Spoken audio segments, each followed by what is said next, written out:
Alors bonjour mes élèves. D'abord je vais vous représenter le chapitre des angles dirigeants de demi-droite dans un cercle trigonométrique. Donc شنو كنقصدوا بهذا l'angle dirigeant؟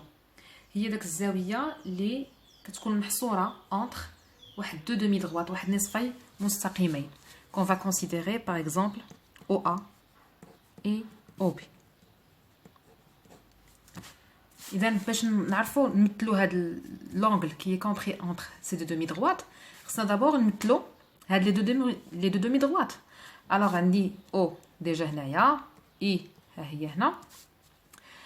Donc pour représenter A, bien sûr خصنا يكون عندنا واحد l'abscisse curviligne. Donc soit par exemple alpha هو l'abscisse curviligne ديال ce A là. B نعطيوه واحد l'abscisse curviligne bêta. On considère par exemple le bêta ديالي supérieur à alpha.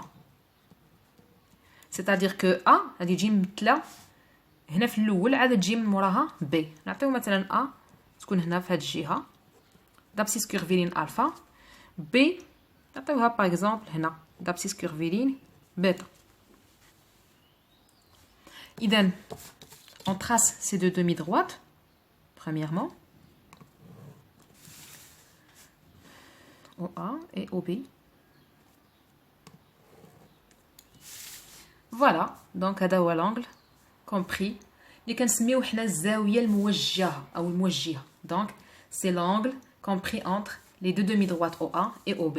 نسميوه gamma.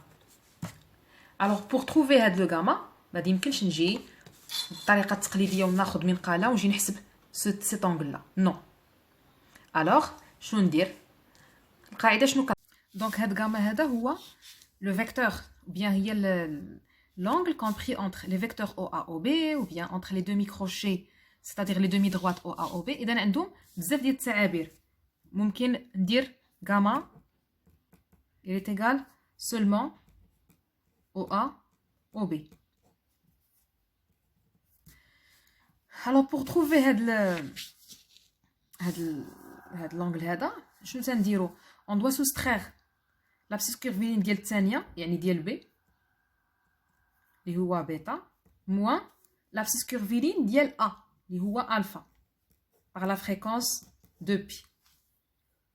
Bien sûr هادشي ملي تيكون عندهم هاد لي دو دومي droite l'origine O حيت راه كنتعاملوا مع واحد l'origine ديال bien le centre ديال le cercle trigonométrique. الا كانوا d'autres points اللي هما autres que O ديك الساعات ما يمكنناش نطبقوا هذه القاعده هذه. دونك غادي نشوفوا هاد الحيتيات هذه ان شاء الله في d'autres exercices d'application par la suite.